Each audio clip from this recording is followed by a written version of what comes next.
Good morning everyone. तो कल हमने पढ़ा था सोल्यूबिलिटी के बारे में, ठीक है। और सोल्यूबिलिटी में हमने देखा था solubility of solids in liquids. अगला टॉपिक है अपना solubility of gases in liquid, कि गैसेज की जो सोल्यूबिलिटी है वो लिक्विड में किन किन फैक्टर्स पे डिपेंड करेगी, ठीक है। तो अगला टॉपिक है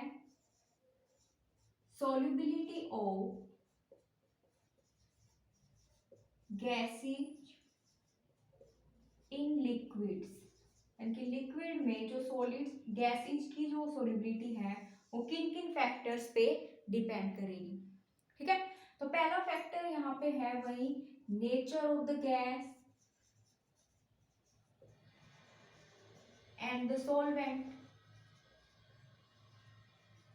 अगला फैक्टर है यहाँ पे टेम्परेचर और अगला है प्रेशर।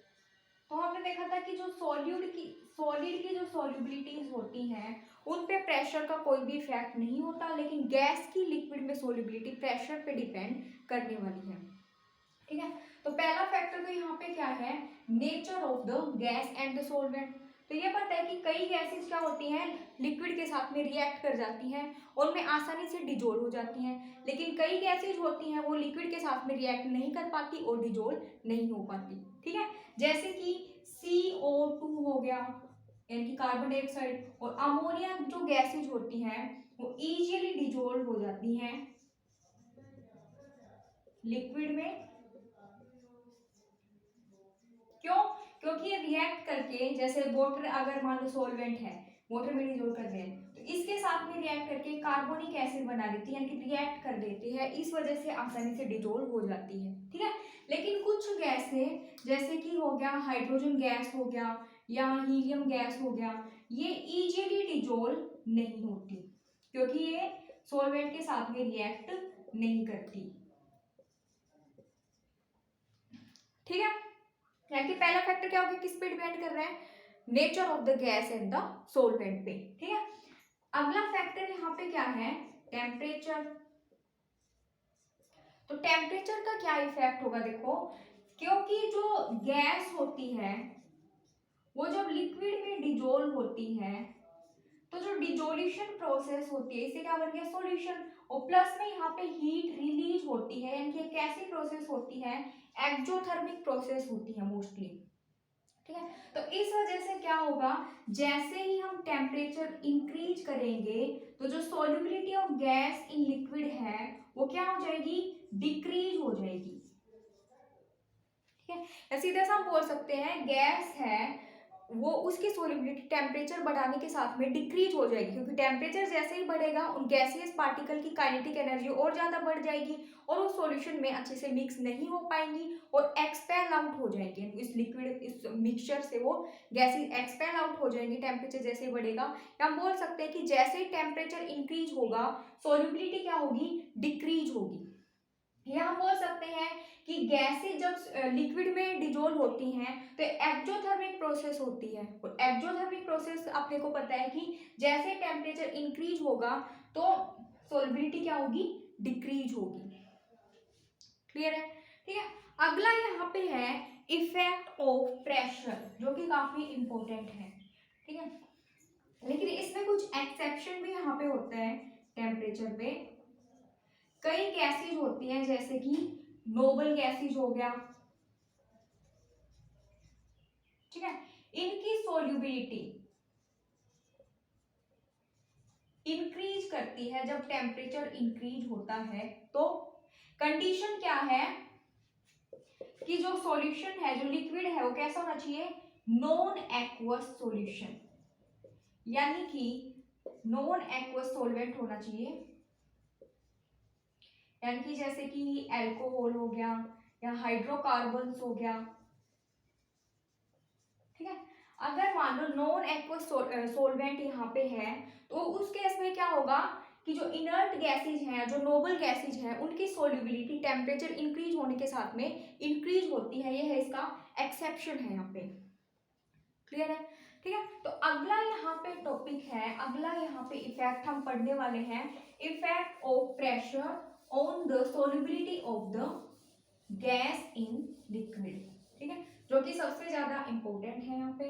तो आगे क्या हो गया यहाँ पे, इफेक्ट ऑफ प्रेशर, और इसमें हम पढ़ने वाले हैं हेनरीज लॉ, जो कि काफी इंपॉर्टेंट है। ठीक है, तो इसमें देखो पहले हम देखते हैं यहाँ पे क्या होता है, कोई भी लिक्विड है, ये मान लो कोई भी लिक्विड है जो कि क्या है, सोलवेंट की तरह बिहेव कर रहा है, उसके अंदर मान लो कोई भी गैस डिजोल्व करना यहाँ पे चाह रहे हैं, ये डॉट डॉट किसको दिखा रहे हैं, गैसेज को, जो कि रिप्रेजेंट करते हैं सोल्यूट को। ठीक है, तो अब देखो यहाँ पे क्या होगा, गैसेस जो है वो लिक्विड के अंदर क्या होती है, सोल्यूबल होगी। ठीक है, और जो सोल्यूबिलिटी है एक तरह से देखा जाए किस पे डिपेंड कर रही है, number of particles per unit volume, यानी कि पर यूनिट वॉल्यूम में अगर ज्यादा पार्टिकल्स है तो इसका मतलब सोल्यूबिलिटी क्या होगी, ज्यादा होगी, अगर कम है तो सोल्यूबिलिटी क्या है, कम है। ठीक है, तो देखो इसमें प्रेशर का क्या इफेक्ट होता है। अब अगर यहाँ पे देखा जाए तो मान लो प्रेशर है वो लो प्रेशर है मान लो, तो उस केस में क्या होगा कि number of particles per unit volume यहाँ पे कम है, यानी कि लिक्विड सरफेस के साथ में कम पार्टिकल्स कोलाइड हो रहे हैं, टच में आ रहे हैं, तो सोल्यूबिलिटी यहाँ पे क्या होगी, कम होगी। ठीक है, लेकिन जैसे ही हमने प्रेशर को इंक्रीज कर दिया, ये लिक्विड है जैसे, तो नंबर ऑफ पार्टिकल्स, प्रेशर जैसे ही बढ़ेगा, प्रेशर जैसे ही इंक्रीज होगा, हमने यहाँ पे क्या कर दिया, प्रेशर को इंक्रीज कर दिया। ठीक है, जैसे ही प्रेशर इंक्रीज होगा तो जो गैसियस पार्टिकल थे वो पास पास आ जाएंगे, क्लोज आ जाएंगे, यानी कि पर यूनिट वॉल्यूम के अंदर जो नंबर ऑफ पार्टिकल हैं जो लिक्विड सरफेस के कांटेक्ट में है वो बढ़ जाएंगे, और जितने ज्यादा यहाँ पे पार्टिकल्स बढ़ेंगे उतने ही ज्यादा वो लिक्विड सरफेस में या लिक्विड में एंटर कर पाएंगे, या हम बोल सकते हैं कि सोल्यूबिलिटी क्या हो जाएगी, इंक्रीज हो जाएगी। ठीक है, तो सीधी सी बात ये है कि गैस का कितना मास लिक्विड में डिजोल्व हुआ है वो किस पे डिपेंड कर रहा है, प्रेशर पे। अगर प्रेशर बढ़ रहा है तो मास ऑफ द गैस डिजोल्व भी क्या होगा, इंक्रीज होगा, या एक तरह से हम बोल सकते हैं कि सोल्यूबिलिटी भी क्या होगी, इंक्रीज होगी। अगर प्रेशर कम होगा तो सोल्यूबिलिटी क्या होगी, कम होगी। ठीक है, तो हेनरी के अकॉर्डिंग, हेनरी ने क्या बोला था यहाँ पे, हेनरी लॉ अगर देखें तो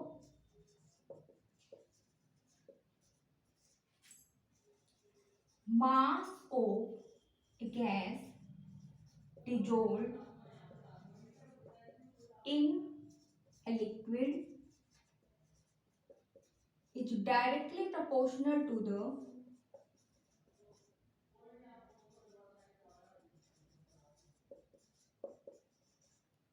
pressure of the gas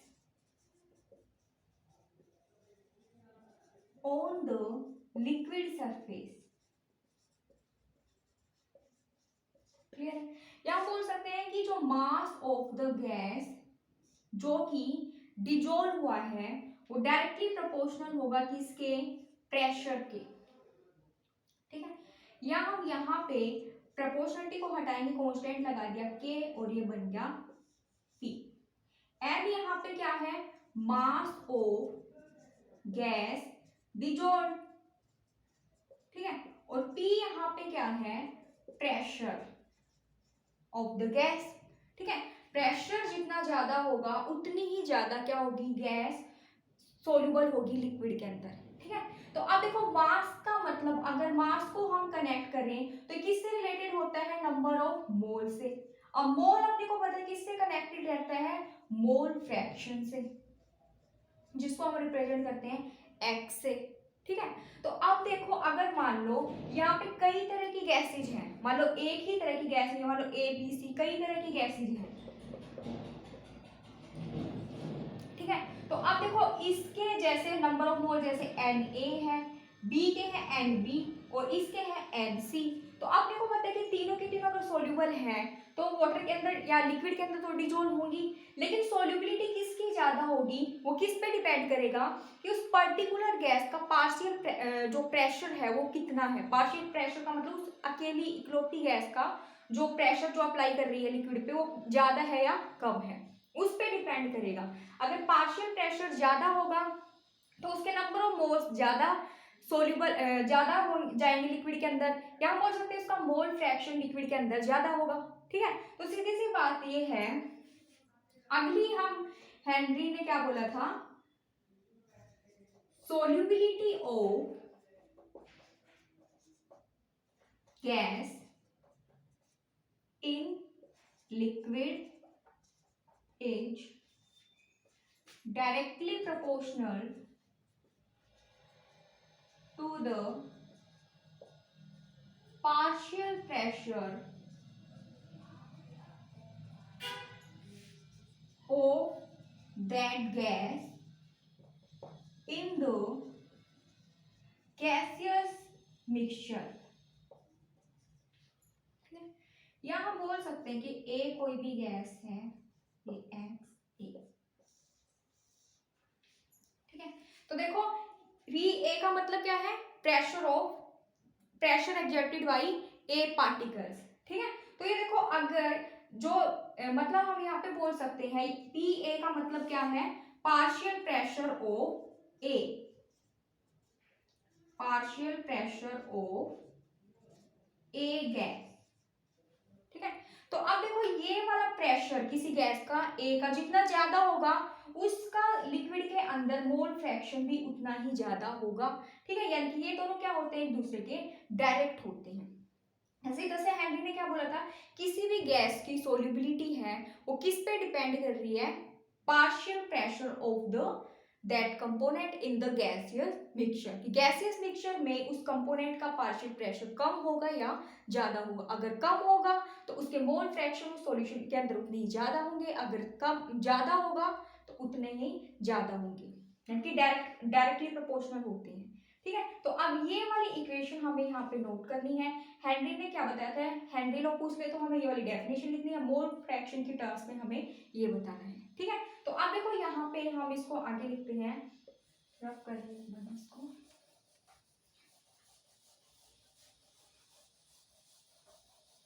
तो हेनरी के अकॉर्डिंग क्या हो गया, partial pressure of gas is directly proportional to the mole fraction. ठीक है, हम बोल सकते हैं कि किसी सॉल्यूशन में मोल फ्रैक्शन इसका उतना ही ज्यादा होगा जितना ये ज्यादा हुआ डायरेक्ट है। ठीक है, अगर हम इस प्रोपोर्शनलिटी को यहाँ पे हटाएं तो हमने यहाँ पे कांस्टेंट लगा दिया के एच यहाँ पे क्या है, हेनरीज कांस्टेंट है। ठीक है, तो पी ए का मतलब यहाँ पे क्या हो गया, partial pressure of A gas, X A यहाँ पे क्या है, mole fraction of A gas. ठीक है, और के एच यहाँ पे क्या है, Henrys constant.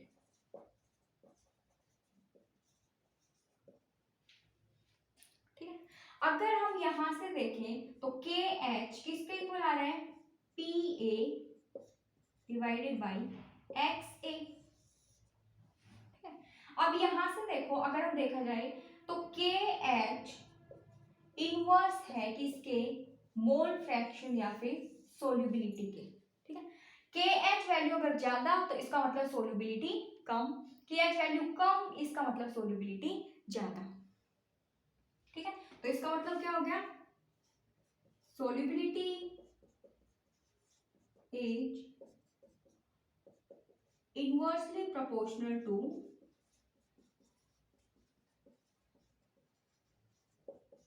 The K H value. K H value जितनी ज्यादा होगी सोल्यूबिलिटी उतनी ही कम होगी। ठीक है, अब अगला यहाँ पे यहाँ बोल सकते हैं के एच वैल्यू इंक्रीज होगी तो सोल्यूबिलिटी डिक्रीज होती है यहाँ पे। ठीक है, अगला, ऑन इंक्रीजिंग द टेम्परेचर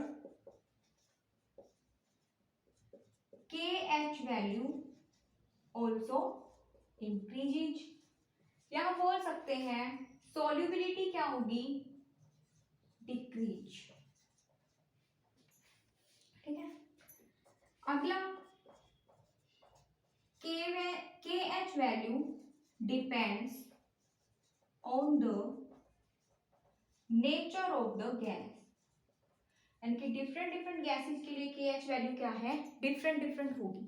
ठीक है, और टेम्परेचर बढ़ाने पर KH वैल्यू इंक्रीज होगी, इनकी सोलिबिलिटी क्या होगी, डिक्रीज होगी। और KH और सोलिबिलिटी में क्या रिलेशन है, एक दूसरे के इनवर्स होते हैं। KH वैल्यू किसी गैस की जितनी ज्यादा उसका मतलब उसकी सोलिबिलिटी उतनी ही कम है। ये क्लियर है? ठीक है, तो ये हो गया यहाँ पे हेनरी लॉ के बारे में। ठीक है, अगर यहाँ से हम ग्राफ प्लॉट करें, ये वाली इक्वेशन अपने पास बन गई। ठीक है, अगर हम ले पार्शियल प्रेशर को y एक्सिस के अलोंग और मोल फ्रैक्शन को x एक्सिस के अलोंग, तो यहाँ अपने को कौन सी रिलेशन बन रही है, ये y के अलोंग है, ये x के अलोंग है, ये हो गया x के साथ में इसका स्लोप। तो इक्वेशन कौन सी होगी, y is equal to mx। ठीक है, और y is equal to mx के लिए यहाँ पे कैसा ग्राफ होता है, ओरिजिन से ये सीधी लाइन। ठीक है, और स्लोप यहाँ पे क्या हो गया, m यहाँ पे क्या है, ये kh। ठीक है, तो स्लोप यहाँ पे क्या है, kh। ठीक है, स्लोप टेंजेंट थीटा होता है, y बाई x होता है। ठीक है, यहाँ से हम निकाल सकते हैं वाला ग्राफ इसमें प्लॉट कर देंगे। ठीक है, ये क्लियर है? तो ये हो गया हेनरीज लॉ। आगे इसकी कुछ लिमिटेशंस भी हैं।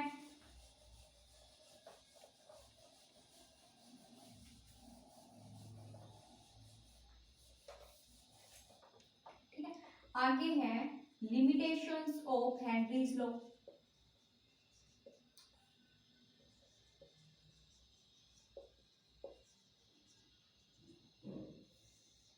तो लिमिटेशन, पहली लिमिटेशन क्या होगी, it is applicable only when the gas behave as an ideal gas। जब कोई गैस आइडियल गैस की तरह बिहेव करेगी तभी हेनरी लॉ क्या होगा, वहां पे एप्लीकेबल होगा। ठीक है, अगली gas should not undergo any reaction of association, dissociation with the liquid। यानी कि जो गैस हम डिजोल्व कर रहे हैं किसी लिक्विड में, मान लो हम CO2 को डिजोल्व कर रहे हैं H2O के अंदर, तो ये क्या कर जाएगा, रिएक्ट कर जाएगा, H2CO3 कार्बोनिक एसिड बन जाएगा। तो इस केस में हेनरी लॉ एप्लीकेबल नहीं होगा। क्या अमोनिया है वो H2O के साथ में रिएक्ट करके अमोनियम हाइड्रोक्साइड बना देगा, तो उस केस में भी हेनरी लॉ एप्लीकेबल नहीं होगा। ये क्या है, इसकी लिमिटेशन है। ठीक है, अगला आता है यहाँ पे एप्लीकेशन। एप्लीकेशन, पहले एप्लीकेशन सबको पता है, जितनी भी कोल्ड ड्रिंक्स होती हैं उनमें क्या होता है, लिक्विड के अंदर गैस डिजोल्व होती है, नॉर्मली CO2 गैस डिजोल्व होती है। ठीक है, तो ढक्कन जैसे ही बंद रहता है तो क्या होता है, पैक रहती है, लेकिन जैसे हम ढक्कन को खोलते हैं तो प्रेशर कम हो जाएगा। प्रेशर जैसे ही कम हो जाएगा तो गैस क्या होती है, लिक्विड से इवोल्व आउट होती है बबल्स की फॉर्म में। ठीक है, तो जितने भी कोल्ड ड्रिंक्स हैं उनमें यूज किया जाता है गैसेज का, वो हेनरी लॉ पे वर्क करती हैं। यानी कि जैसे प्रेशर ज़्यादा होगा डिजोल्व रहेंगे, जैसे प्रेशर कम होगा गैस क्या हो जाएगी, इवोल्व आउट हो जाएगी। ठीक है, तो अगला हाई एल्टीट्यूड्स पे, हाई एल्टीट्यूड पे क्या अपने को पता है कि जो प्रेशर है, प्रेशर क्या हो जाता है, डिक्रीज हो जाता है। जैसे प्रेशर डिक्रीज होगा तो जैसे हमारी बॉडी के अंदर ब्लड है, ब्लड में ऑक्सीजन गैस डिजोल्व रहती है, तो जैसे ही प्रेशर डिक्रीज होएगा तो सोलिबिलिटी ऑक्सीजन की कम हो जाएगी और वहां पे क्या होगा, सांस लेने में दिक्कत होगी। और जैसे वहां पे एनोक्सिया जिसको बोलते हैं वो हो जाएगा। ठीक है, यानी कि जैसे हम हाई एल्टीट्यूड पे जाएंगे तो हमें प्रेशर डिक्रीज हो जाएगा, जैसे ही प्रेशर डिक्रीज हो जाएगा तो हमारे ब्लड में जो ऑक्सीजन है उसकी सोलिबिलिटी डिक्रीज हो जाएगी। ठीक है, और वहां पे जैसे सांस लेने में दिक्कत होना, जी घबराना, एनोक्सिया जैसी क्या हो जाती है, जो ऊपर जाते हैं उनको दिक्कत हो जाती है, प्रॉब्लम हो जाती है। ठीक है, अगला जो सी डाइवर्स होते हैं, ठीक है, काफी गहराई में जो जाते हैं, तो जैसे ही हम नीचे जाते जाएंगे प्रेशर क्या हो जाएगा, इंक्रीज हो जाएगा। ठीक है, प्रेशर जैसे इंक्रीज हो जाएगा जो सोलिबिलिटी है गैस की, ऑक्सीजन की, नाइट्रोजन की ब्लड में काफी ज्यादा हो जाएगी, तो वो भी हेल्थ के लिए सही नहीं है। ठीक है, तो जैसे ही वो मतलब डाइवर जो है वो मतलब सी से बाहर आएगा, ग्राउंड सरफेस पे आएगा या कि फिर से ऊंचाई पे जाएगा, तो प्रेशर फिर से थोड़ा इंक्रीज हो जाएगा, ठीक है, सॉरी प्रेशर फिर से थोड़ा डिक्रीज हो जाएगा। जैसे प्रेशर डिक्रीज हो जाएगा तो जो नाइट्रोजन गैस जो घुली हुई थी ब्लड के अंदर वो बबल्स की फॉर्म में ऐसे बाहर निकलती है और फिर क्या होता है, बैंड्स बन जाते हैं, बैंड्स नाम की डिजीज हो जाती है, पेन होना स्टार्ट बॉडी के अंदर हो जाता है, ठीक है। इसलिए क्या किया जाता है, सी डाइवर्स होते हैं उनमें जो सिलेंडर जो लगाए जाते हैं उनमें ऑक्सीजन के साथ में हीलियम गैस को मिक्स किया जाता है ताकि सोलिबिलिटी थोड़ी कम हो जाए। क्लियर है, ठीक है। ऐसे जो लंग्स का फंक्शन होता है उसमें भी हेनरी लो वहाँ पे वर्क करता है, ठीक है। तो आज हमने यहाँ पे क्या देखा है कि solubility of gases in the liquid वो किन किन फैक्टर्स पे डिपेंड करती है और उनमें सबसे ज्यादा इंपॉर्टेंट है यहाँ पे effect of pressure. Effect of pressure में हमने देखा कि हेनरी ने क्या बताया था, तो क्या बताया था, mass of the gas dissolved in the liquid is directly proportional to the pressure of the gas on the liquid surface, ठीक है। यानी कि जितना ज्यादा प्रेशर होगा गैस का उतनी ही ज्यादा उस गैस की सोलिबिलिटी होगी। अगर कोई गैसेस मिक्सचर है तो हम वहाँ पे सोलिबिलिटी को किसके टर्म्स में लेते हैं, मोल फ्रैक्शन की टर्म्स में लेते हैं, ठीक है। और वहाँ पे हम कंसीडर करते हैं पार्शियल प्रेशर को, कि किसी गैस का पार्शियल प्रेशर जितना ज्यादा होगा उसके मोल्स, नंबर ऑफ मोल्स या मोल फ्रैक्शन उस लिक्विड के अंदर उतना ही ज्यादा होगा। फिर हमने हेनरीज कांस्टेंट के बारे में, के एच के बारे में पढ़ा। के एच वैल्यू जितनी ज्यादा होगी सोलिबिलिटी उतनी कम होगी। के एच वैल्यू जो है वो टेम्परेचर के साथ में इंक्रीज होती है, जैसे ही टेम्परेचर इंक्रीज होगा के एच वैल्यू इंक्रीज होगी, सोलिबिलिटी क्या होगी, डिक्रीज होगी, ठीक है। अगला पॉइंट था कि जो के एच वैल्यू है वो गैस के नेचर पे डिपेंड करती है कि डिफरेंट गैसेज के लिए वो डिफरेंट डिफरेंट होती है। अगला फिर हमने इसकी लिमिटेशंस पढ़ी कि हेनरीज लॉ कब एप्लीकेबल होगा, जो कोई गैस आइडियली बिहेव करेगी। और अगला कंडीशन क्या थी, कोई जो गैस वाटर के अंदर डिजोल्व कर रहे हैं, लिक्विड के अंदर डिजोल्व कर रहे हैं, वो उस लिक्विड के साथ में कोई किसी भी तरह से रिएक्ट ना करे, कोई एसोसिएशन या डिसोसिएशन वहां पे ना हो। फिर हमने इसकी एप्लीकेशन यहाँ पे देखी है। कोल्ड ड्रिंक्स होती हैं, हाई प्रेशर पे गैसेस को उनके अंदर भरा जाता है, जैसे प्रेशर रिलीज होता है वो बबल्स की फॉर्म में बाहर निकलती हैं। हाई एल्टीट्यूड पे जाते हैं वहाँ सांस लेने में दिक्कत होती है, क्यों, क्योंकि वहाँ पे प्रेशर डिक्रीज हो जाता है और सोलिबिलिटी है वो भी डिक्रीज हो जाती है। और सी डाइवर्स नीचे जाएंगे प्रेशर इंक्रीज हो जाएगा। नाइट्रोजन जैसी गैसेज हमारी बॉडी में बहुत अच्छे से घुल जाती हैं, जैसे वो डाइवर बाहर आता है प्रेशर इंक्रीज होता है तो जो गैस होती है बबल्स की फॉर्म में बाहर निकलती है और बैंड्स बन जाती हैं, ठीक है। तो क्लियर है, हेनरीज लॉ अभी कंप्लीट हो गया। कल हम पढ़ेंगे ideal and non ideal solution के बारे में। Thank you.